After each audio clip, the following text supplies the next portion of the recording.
Aqui é o Lucas Lopes, esse é mais um Motivecast e hoje eu recebo aqui o cara que é diretor-geral do Instituto Capitalismo Consciente, foi vice-presidente da DCICO, do Grupo Pão de Açúcar, parceiro de sala do Abílio Diniz e é um cara que eu tenho quase certeza que no futuro, quando eu assistir esse podcast de novo, vou olhar e falar: que responsa.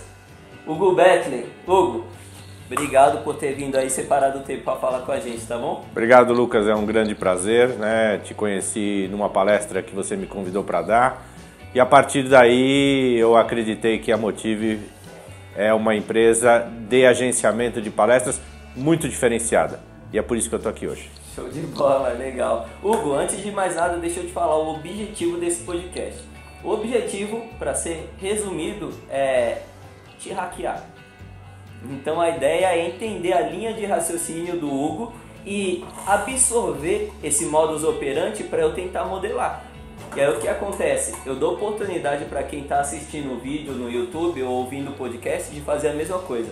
De também entender a sua linha de raciocínio, hackear isso e modelar para a vida deles. Acredito que todo mundo que chega num nível de palestrante tem um nível de extraordinário. E a ideia é a gente entender esse extraordinário do Hugo e modelar isso para tentar replicar, tá bom? Muito obrigado, eu acho que não tenho nada de extraordinário, eu tenho de muito comum e hackear não me assusta, até porque o sócio do Rony na reserva, né, o Nandão, que fundou com ele a reserva, tem uma gravação no livro que nós vamos lançar agora de empreendedorismo consciente, que diz exatamente isso, que nós temos que ser hackers do bem, hackear nós mesmos, né? Para podermos continuar multiplicando aquilo que a gente acredita que faz. Essa é a ideia. E a gente tem um tic-tac também, você já viu esse negócio aqui, né? Já vi. A gente acabou comendo o tic-tac e a gente colocou milho aqui dentro, porque não tava dando certo. Né? É milho cru, assim não dá para comer, viu? Não dá para comer e faz o barulho igual, faz então igual, resolve o problema. A ideia aqui, para você que não sabe, o Hugo já entende do negócio, mas a ideia é, toda vez que você falar uma coisa que me arrepiar, porque eu acho que as ideias elas conectam e arrepiam as pessoas, às vezes a gente está até assistindo um vídeo, numa palestra, ou ouvindo alguma coisa que o cara fala algo que conecta com a gente e a gente arrepia. Toda vez que isso acontecer, eu vou chacoalhar aqui a caixinha com milho de tic-tac. Muito bom. Hugo, você pode começar falando pra gente uma coisa que eu ouvi na sua palestra, a ideia de como era o mundo antes do capitalismo e como passou a ser o mundo depois do capitalismo, do usar para o servir. Eu vou fazer para você, Lucas, algumas perguntas que eu tenho feito na minha nova palestra, que você não viu ainda. De bola. Tá? Mas, na sua opinião, me diga uma invenção que você acredita que mudou o mundo. A roda. A roda. A roda veio antes ou depois do capitalismo? Antes. Muito antes. Outra invenção que você acredita que mudou o mundo? Lâmpada. A lâmpada. Veio antes ou depois? Antes. Depois. Depois. Tá. Muito bem. Você citou dois exemplos muito simples. Um que muita gente esquece até. Então, quando se pergunta quais foram as grandes invenções que mudaram o mundo, nós vamos ter algumas de antes do capitalismo e a enorme maioria após o capitalismo. Ou seja, o que veio antes? O fogo. Muita gente esquece, mas graças a ele a gente garantiu a alimentação e a segurança alimentar. A roda, a escrita, né? E o próprio capitalismo nasce por volta de 1800, junto com a Revolução Industrial, né? A primeira Revolução Industrial. Nós estamos falando agora da Revolução 4.0, aquela Revolução 1.0, né? Então nós estamos falando da Revolução 4.0. Nesses últimos 240 anos, o número de invenções é astronômico. Sim. Vamos lembrar algumas, né? Carro, motocicleta, ônibus, caminhão, trem, avião, helicóptero, jato, foguete, televisão, tela plana, telefone, smartphone, antibióticos que nos trouxeram a uma longevidade completamente diferente daquela que a gente vivia. Em 1800 a expectativa de vida era abaixo dos 40 anos. Hoje é acima dos 70 anos e crescendo. Outra invenção incrível que nos trouxe, você botou a lâmpada, a energia, né? Todas as evoluções, e uma que para mim é a mais democrática de todas. Tá. Criada por um cara chamado Tim Lee Burns. Esse cara, em 1989, 30 anos atrás, tá? Dia 12 de março, cria a www. E com isso, ele cede. Se a gente diz assim, pô, esse cara tá bilionário. Não, não tá. Tá? Ele tá vivo, ele é super famoso, mas ele criou algo para dar para o mundo.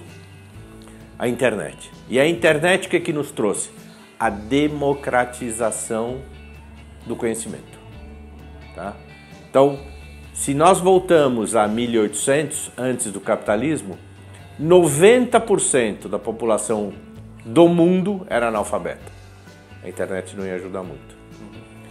Se nós vamos ao Brasil de 1900, 100 anos depois, só 120 anos atrás, nós éramos 99% de analfabetos.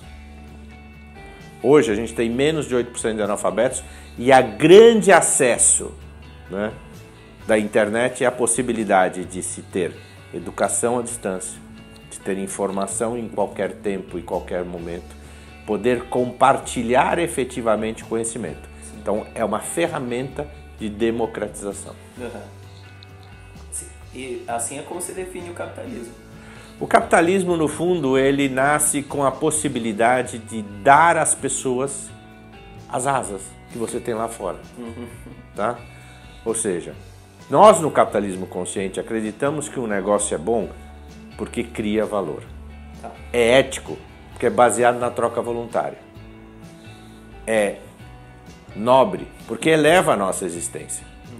E é heróico porque tira as pessoas da pobreza e gera prosperidade. Ou seja, o que nós tínhamos antes do capitalismo? Nós tínhamos 3 grandes entidades: o feudo, o exército e o clero. Nenhuma delas provia riqueza para o povo, provia riqueza para o top, quem estava lá em cima. Que foi a grande falácia do comunismo que faliu no mundo inteiro. Porque dizia, eu vou dar igualdade para o pobre, tá? E dava mesmo, sem direito dele ascender a nada. É isso que você tem, é isso que você vai ter. O carro que você vai escolher é desta cor, certo? Você na Alemanha Oriental levava 15, 20 anos numa fila para poder ter um carro, certo? E você vai vestir esta roupa dessa cor. Mas lá em cima, os caras estavam bem, né? Veja alguns governos ainda que estão capenga aí, vivendo, né? Que os seus governantes, entre aspas, né? Muitos deles ditadores, estão vivendo na maravilha e o povão na miséria. Então, o capitalismo é perfeito? Longe disso. A empresa perfeita?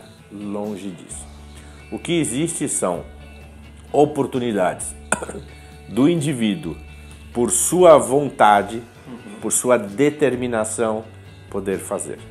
Eu gosto muito de uma frase que eu ouvi da Natalie Klein, né, neta do Samuel Klein, que diz: o tamanho da sua responsabilidade é proporcional à ao seu benefício, né? Ou seja, se você tem um privilégio gigante, a tua responsabilidade é gigante. Por outro lado, o capitalismo te traz a oportunidade de dizer o seguinte: na minha opinião, e aí eu que digo isso,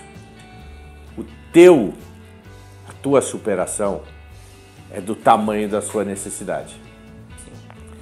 E só o capitalismo te permite sair de uma situação de pobreza extrema para chegar a uma situação de conforto. Não vou dizer nem de riqueza extrema, mas de conforto. Por outro lado, o que a gente tem trabalhado no capitalismo consciente hoje, né? Alguns ajustes. O capitalismo indiscutivelmente trouxe inúmeros benefícios para a humanidade. Como eu disse, trouxe a expectativa de vida de menos de 40 anos para perto de 80 anos. Dobrou. trouxe um analfabetismo de 90% para 12% mundial, 8% no Brasil. Tá? Trouxe uma miséria, né? Pessoas que viviam na pobreza absoluta, de 90% da população para 7, 8% da população.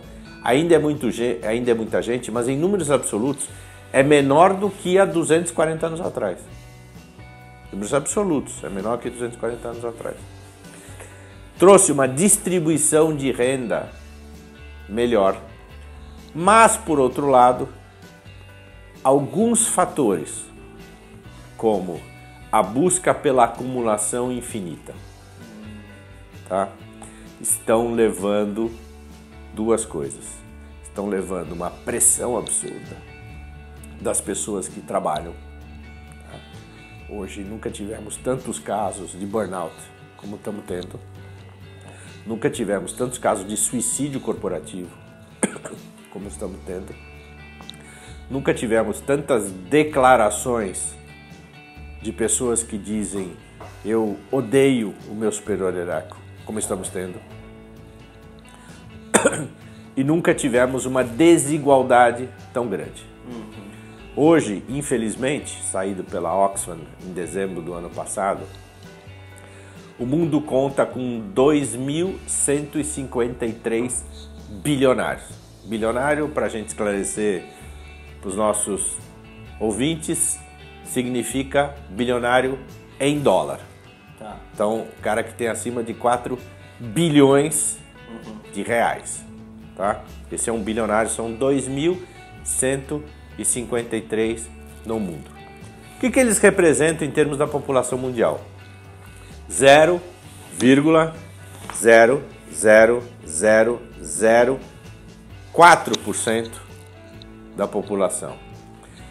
E esses caras detêm a mesma riqueza do que 4,6 bilhões de pessoas da base da pirâmide, que representam 60% da população mundial. Então, existe uma desigualdade ainda que precisa ser rediscutida. Qual o caminho? Ações beneficentes? Filantropia? Na nossa opinião do capitalismo consciente, não. Muitas coisas, às vezes, são necessárias. Mas esse não é o caminho. Dar o peixe nunca foi o caminho. Tá? Ensinar a pescar foi o caminho. Então o que acontece? Muitos bilionários, muitas vezes por um negócio chamado ego, resolvem pegar suas fortunas e reinvestir em empresas para ganharem mais visibilidade ainda. Ah, porque eu gastei 2 bilhões de dólares e comprei 2% da companhia. Tá? Mas eu tenho 2% e com isso eu sou o maior investidor, talvez individual, vou sentar numa cadeira de conselho.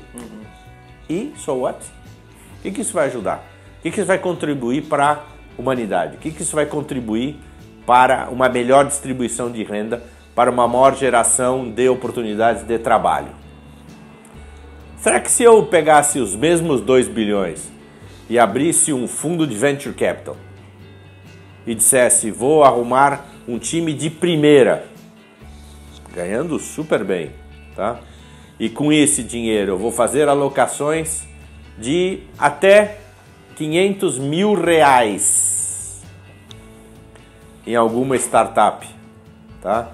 Com muita parcimônia, invisto 50 mil aqui, 100 mil ali, tem um comitê, gerenciador, administrador dos investimentos, tudo mais.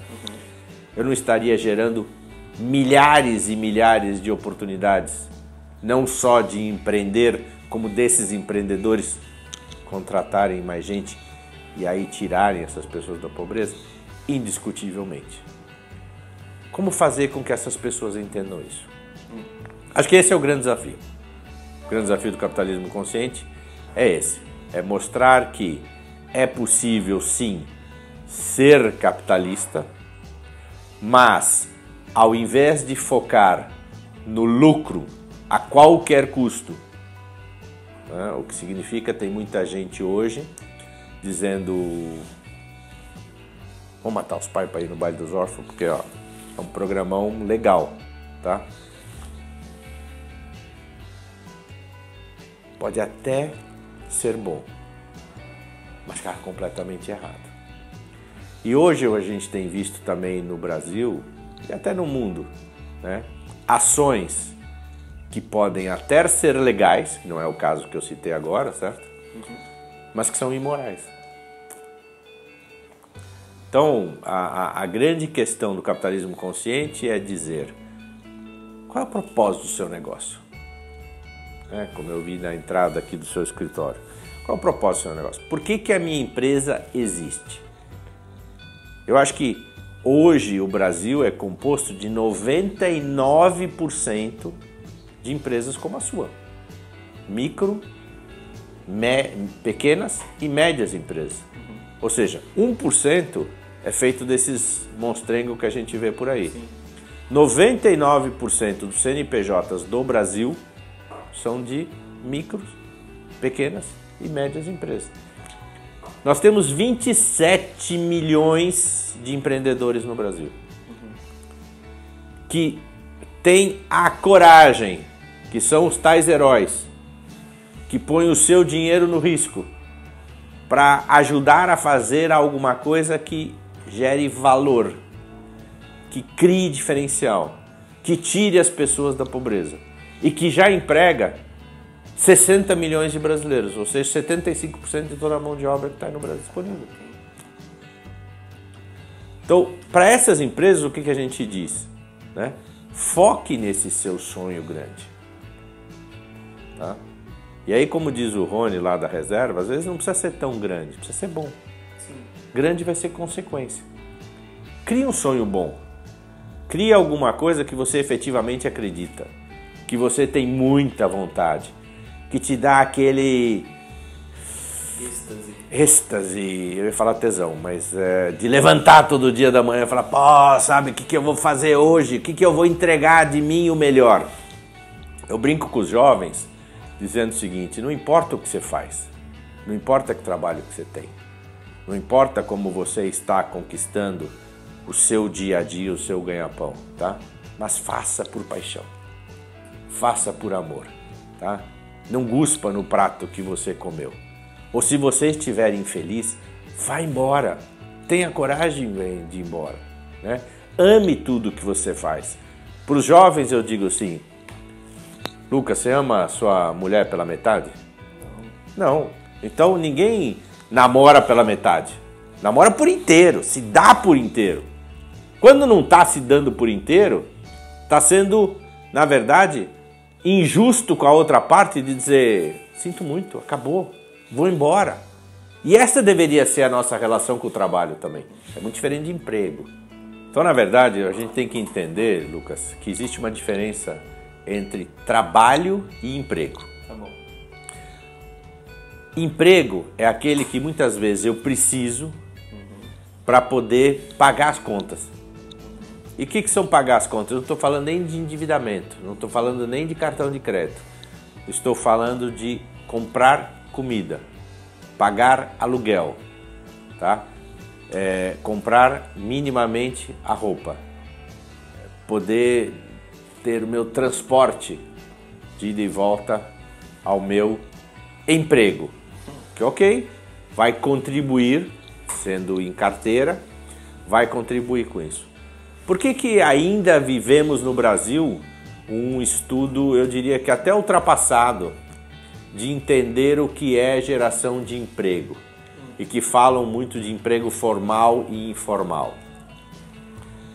O formal, aquele chamado com carteira, tem um problema de custo Brasil.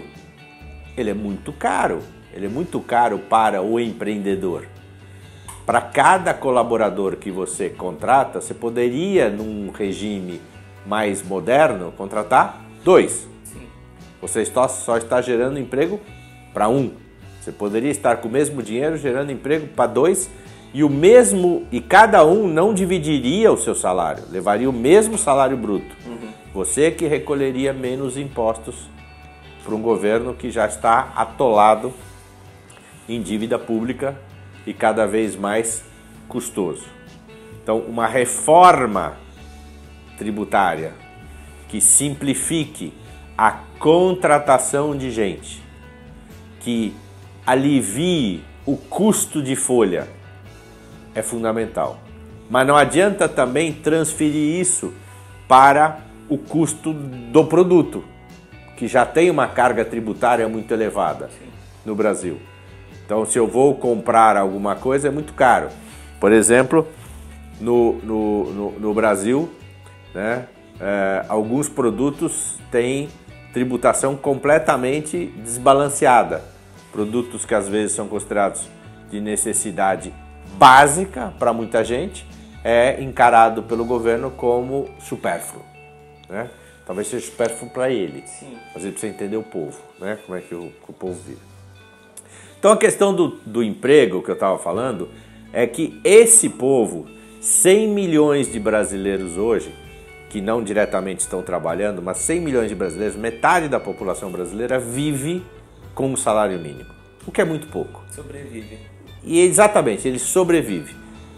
Hoje, 52 milhões de brasileiros, provavelmente metade desses mesmos 100, vivem um negócio que a gente chama de insegurança alimentar. O que é insegurança alimentar? Ele não sabe se ele vai ter 3 refeições hoje. Ele vai comer o bico que ele fizer. Tá? E isso é uma situação muito caótica, muito crítica. Ah, vai dizer, então vamos dar mais Bolsa Família. Não, gente, pelo amor de Deus, vamos dar mais oportunidade de trabalho. Eu não vi nenhum venezuelano que entrou em Roraima dizer que queria alguma ajuda do governo. Eu vi todos os venezuelanos entrevistados que entraram em Roraima dizer assim, eu quero uma oportunidade de trabalho. Mas isso é verdade para os brasileiros também. Tá? Nós somos um povo trabalhador. Nós somos um povo que acredita na superação. Sim. Tá? Agora, essa desigualdade tem que diminuir. Como é que a gente diminui essa desigualdade? Nós trabalhando junto com as empresas, mostrando para elas que elas poderiam mudar o foco de resultado a qualquer custo para um propósito. Um propósito deveria responder a seguinte pergunta: por que que a minha empresa existe? Aí eu deveria pegar esse propósito e alinhar a minha visão estratégica, que não é meu planejamento estratégico. Planejamento estratégico é como eu ponho isso no papel. É minha visão estratégica, ou seja, como é que eu ganho dinheiro. Estando o meu propósito abraçado pela minha visão estratégica, toda a empresa vai gerar um tremendo impacto social positivo. Ah, mas eu não faço nenhum programa de assistência, eu não faço nenhum programa de sustentabilidade. Tá? Espera um pouquinho. Você recolhe todos os impostos que deveria recolher? Recolhe.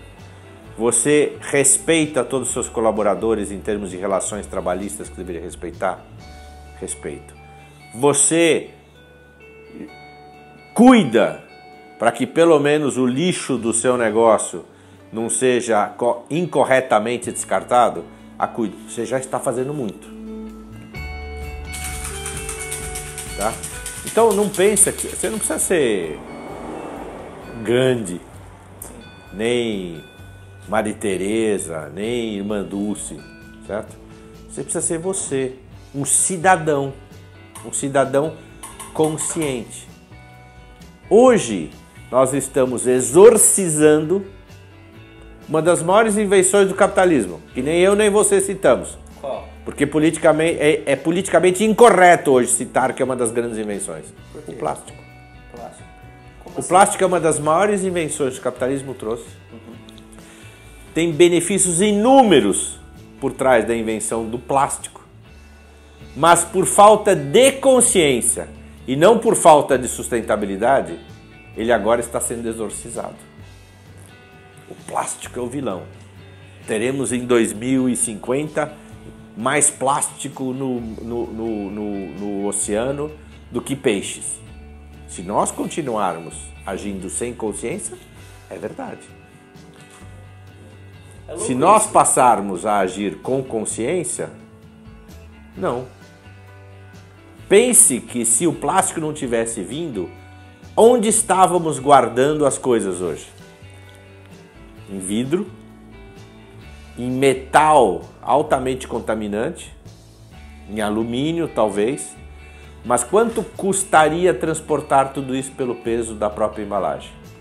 Quanto custaria a reciclagem de todos esses materiais? Então o grande problema é isso. E de novo, falta consciência, porque um dos órgãos mais sensíveis do ser humano chama-se bolso. Por que o Brasil é o líder mundial de reciclagem de lata de alumínio? Porque tem um monte de catador, sim, que vive disso, que ganha mais que um salário mínimo catando alumínio. Porque a indústria do alumínio criou um processo de economia circular que permite com que isso venha trazer. Ontem eu estava vendo um programa na TV que mostra, que isso a gente não mostra para o mundo, que o Brasil é talvez o maior reciclador do mundo de embalagens de defensivos agrícolas. Mais de 90% de tudo que é vendido no Brasil é reciclado como embalagem. E existe já uma indústria que processa tudo isso e traz no conceito de upcycling, não recycling. Upcycling, ou seja, aquilo vira matéria-prima para outro negócio e, consequentemente, você incentiva a economia circular. de novo capitalismo. Então, exatamente. Então, o que a gente fala? A diferença, voltando à história de trabalho e emprego. Trabalho é aquilo que dignifica o homem e a mulher, né? E os X, e todo mundo. Ou seja, todo ser humano é dignificado pelo teu trabalho. Porque isso te dá prazer, te dá realização. Né? A gente passa mais tempo acordado a vida inteira no trabalho do que em qualquer outra coisa. Exatamente. Ela pode ser um emprego que, se você não gostar dele, vá trabalhando para mudar. Se você não pode largá-lo hoje porque você não gosta dele, porque você precisa de sobreviver, eu entendo. É justo, é real. Mas assim que você puder, não se acomode. Busque alguma coisa diferente que tenha fit com você. Você vai encontrar alguma coisa que seja absolutamente apaixonante? Talvez. Eu faço isso numa aula que eu dou lá no McDonald's. Todo mês eu dou uma aula num programa chamado Desenvolvimento Sustentável em Foco, DSF. Que foi criado há 22 meses atrás. Então há 22 meses eu dou aula nesse curso.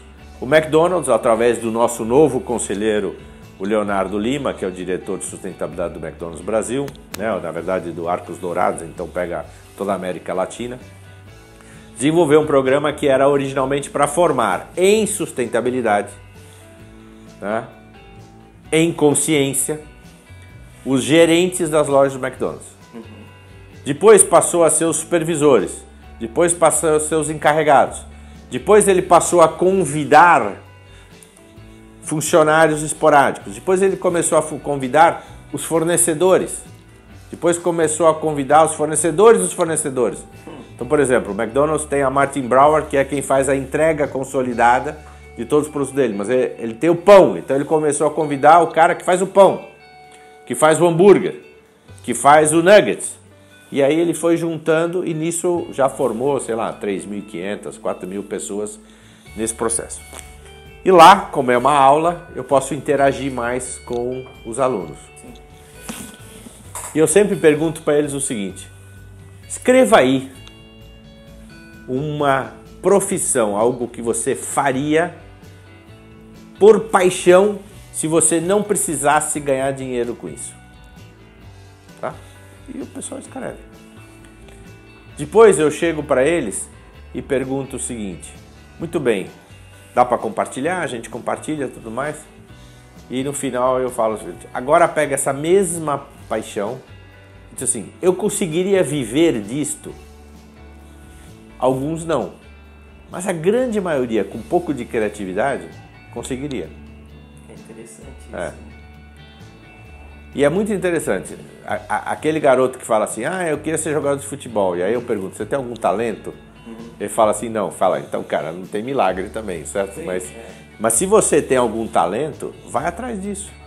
Vai tentar fazer. O cara que fala assim, eu gosto de cuidar, eu gosto de animais. Pô, você já pensou quais as várias profissões que você pode ter para cuidar de animais? Ah, eu gosto de idosos. Você já pensou várias coisas que você pode cuidar com idosos? Ah, eu gosto de viajar. Você já pensou que dá para você transformar o hobby em trabalho, né?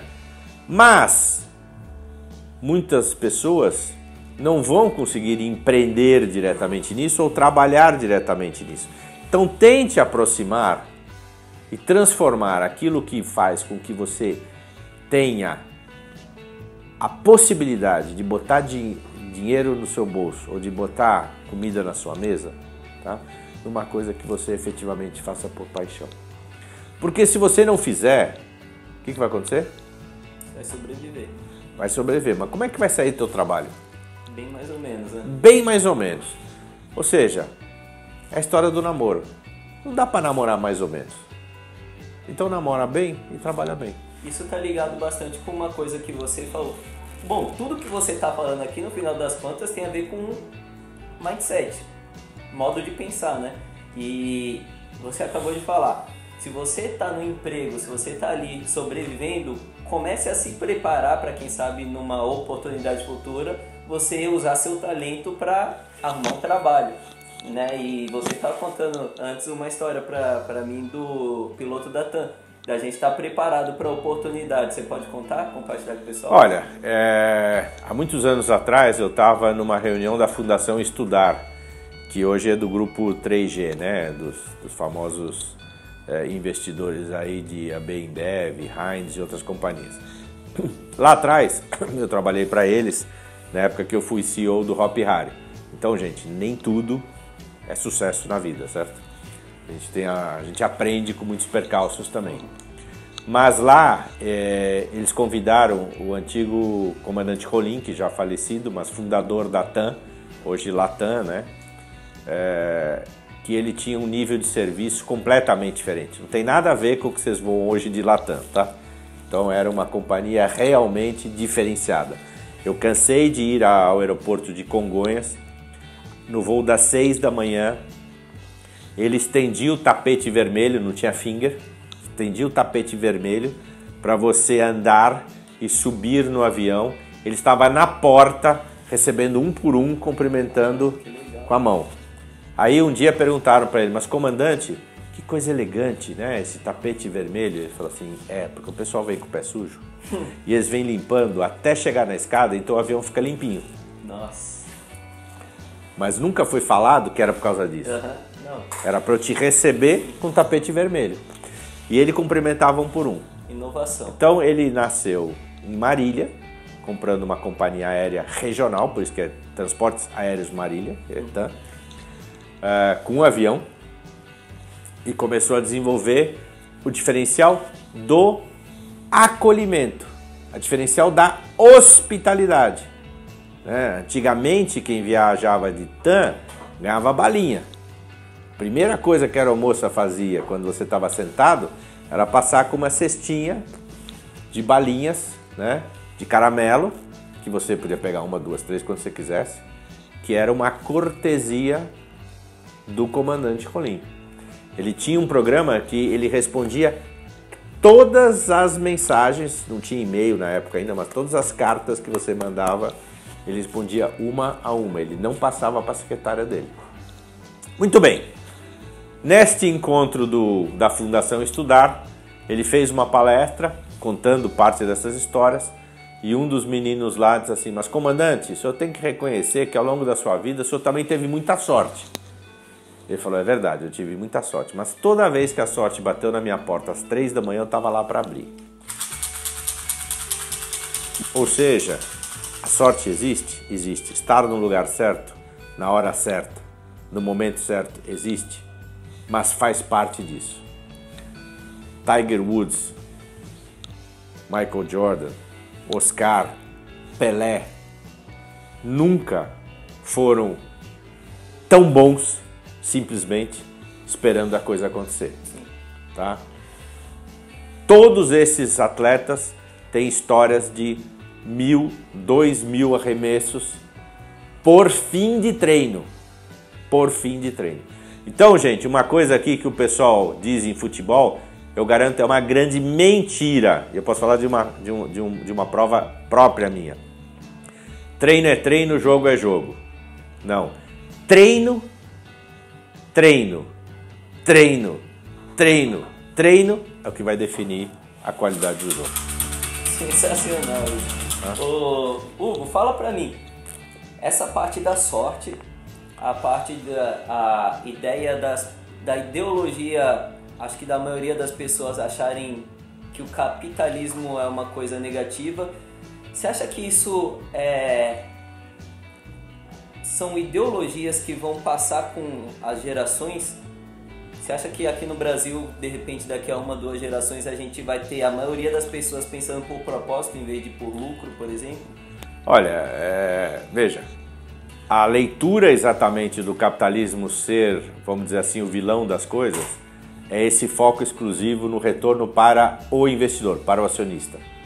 Eu só foco no retorno do acionista e, consequentemente, eu uso, né, os recursos humanos, que deveria ter outro nome. Gente, por exemplo, certo? Eu uso os recursos naturais, que deveria ter outro nome, planeta. Né? Então, eu não posso usar pessoas, eu tenho que usar coisas, tá? E cuidar de pessoas.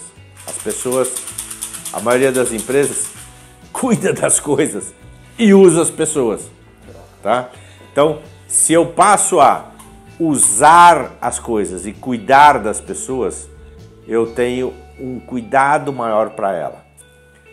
Quem é você quando montou sua empresa, tá? Fora a tua mulher, como foi trazer para o seu negócio o teu primeiro colaborador? Ele está aí até hoje? Não, ainda não está mais. Não está mais. Mas como foi? Foi como descer numa montanha-russa. Foi. O que você falou para ele para convencer? Ele estava empregado? Não. Ah, bom, aí é mais fácil, né? Foi mais fácil. Mas arruma alguém que não estava que estava empregado, que você tirou de algum conversando ele com o desafio. Coisa, ele entrou para trabalhar sem receber.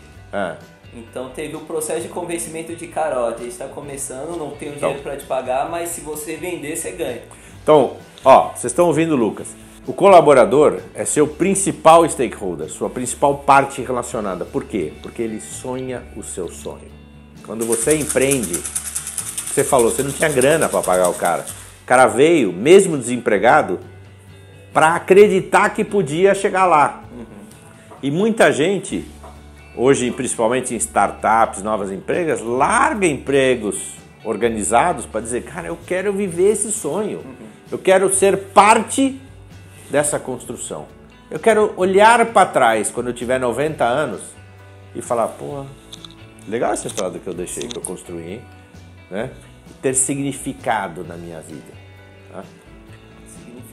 Significado é a palavra, porque, por exemplo, o DJ, o cara que está aí atrás da câmera, para vocês que estão assistindo, ele, por exemplo, se encaixa no exemplo que você pediu. Ele estava trabalhando, estava tendo uma empresa que ganhava mais do que o que ele ganha aqui, só que ele falou pra mim já isso. O que trouxe ele pra cá foi o sonho, foi a visão do futuro.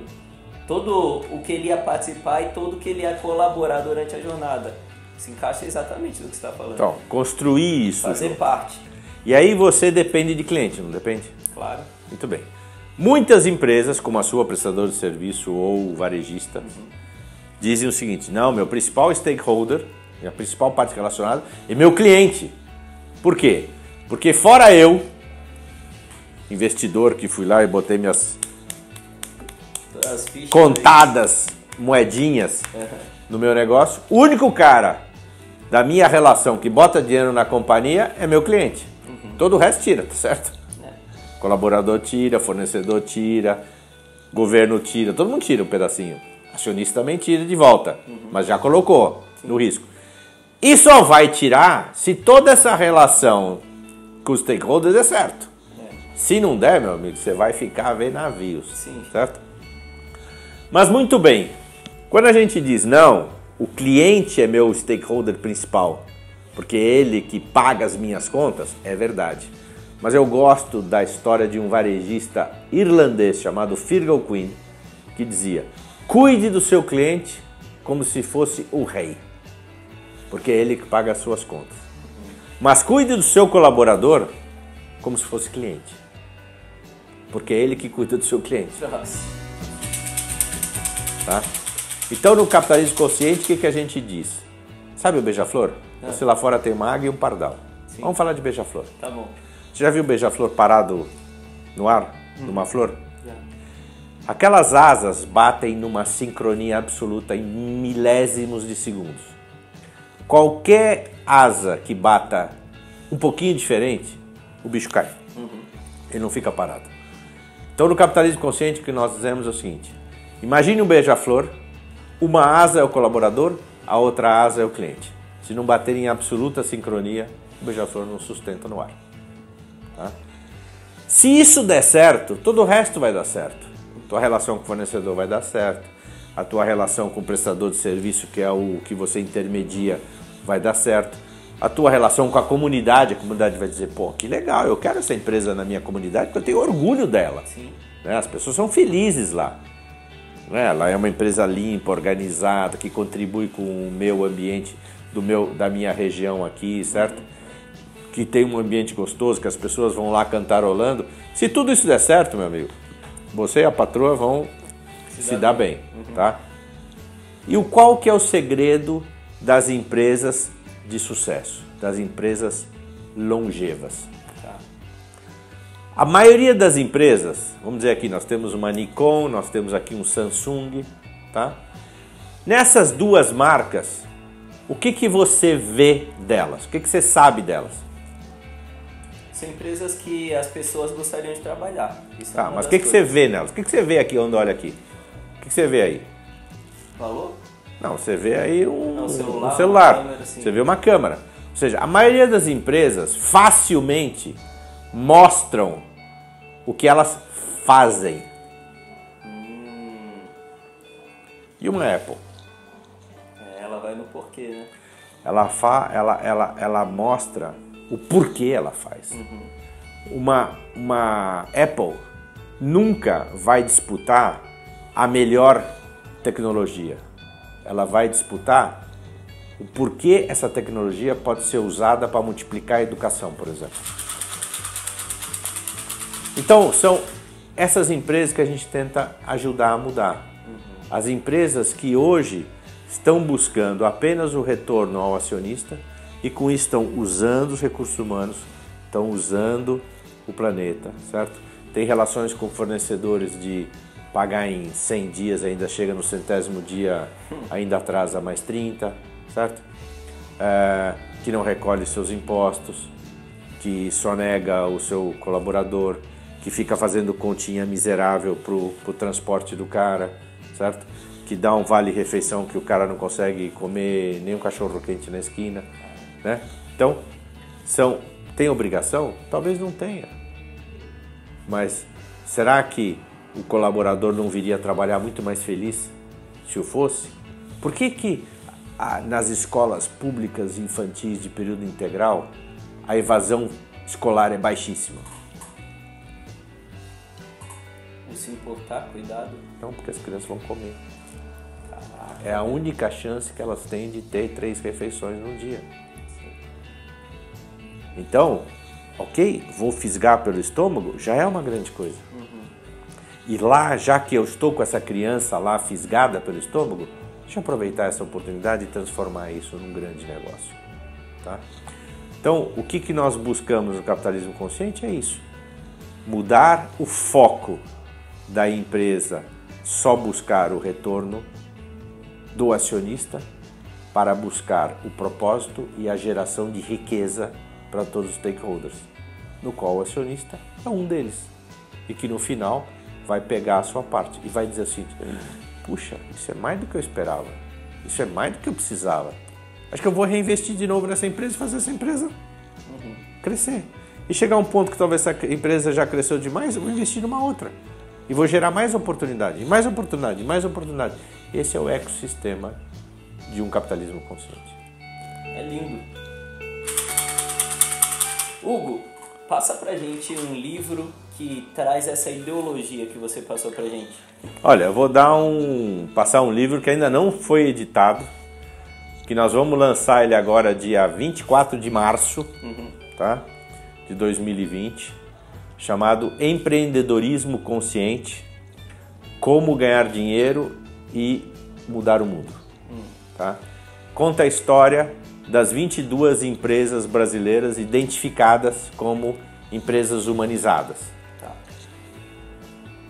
O capitalismo consciente nasceu em 2008, graças a John Mack, CEO do Whole Foods Market, ter lido num livro do professor Raj Sisodia, chamado Empresas Humanizadas, que o Whole Foods era uma das 18 empresas que estavam naquele grupo e que fazia diferença. E nós realizamos, junto com o professor Pedro Paro, da USP de São Carlos, uma profunda pesquisa com 1.115 empresas no Brasil entre 2017 e 2018, que agora vai sair esse livro. Então, pela editora Altabook, Empreendedorismo Consciente, Como Ganhar Dinheiro e Mudar o Mundo.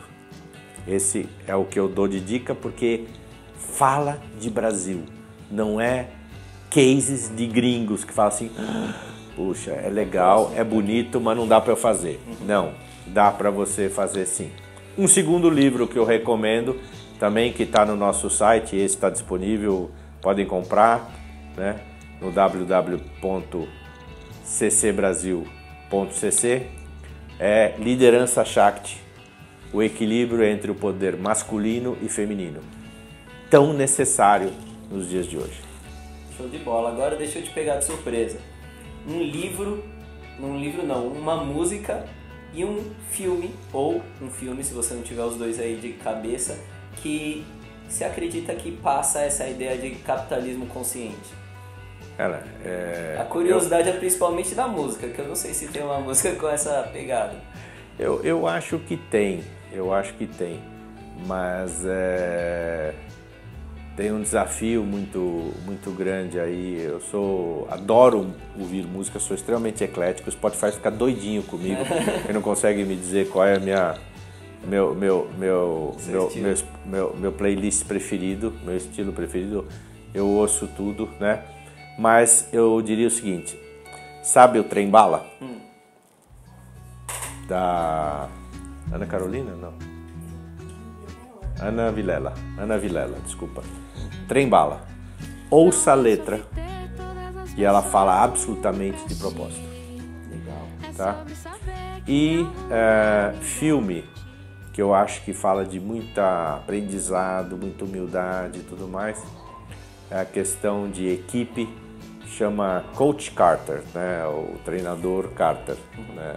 Que é um filme que me marcou muito nesse aspecto de compartilhar, de aprendizado e tudo mais. Um outro que tem lições muito fortes de liderança, é antigo também, um pouco folclórico, ele na verdade não retrata toda a verdade, mas a forma com que foi criado por Hollywood é muito bom, é O Último Samurai, tá? Porque ele ensina, é do Tom Cruise, ele ensina liderança e humildade. Legal. Cara, para quem quiser te encontrar nas redes sociais, como é que faz? Bom, no Instagram é Hugo AJ Bethlen, pode seguir, eu não bloqueio ninguém, certo? No LinkedIn é Hugo Bethlen e no Facebook também é Hugo Bethlen. E, por favor, entrem no nosso site, como eu disse, www.ccbrasil.cc, e lá sempre tem novidades. Preencham lá a fichinha e passem a receber o nosso blog permanentemente. Legal, o Instituto tem página nas redes também? Tem. As páginas são Capitalismo Consciente Brasil em todas as páginas, tá? Exceto no Twitter, que é também CC Brasil.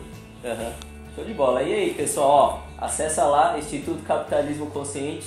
Hugo, prazer demais conversar com você. Valeu pela mentoria. Imagina. Mentoria, cara. Obrigado. Foi um prazer enorme, parabéns pra você. Não desista nunca do seu sonho, certo? Isso não vai acontecer. E faça com que mais e mais pessoas estejam, por meio, né, das palestras, contribuindo com a divulgação de conhecimento. Essa é a intenção. E é isso, galera. Espero que vocês tenham gostado. E ó, precisou de palestra do Hugo? Chama Motive. Valeu!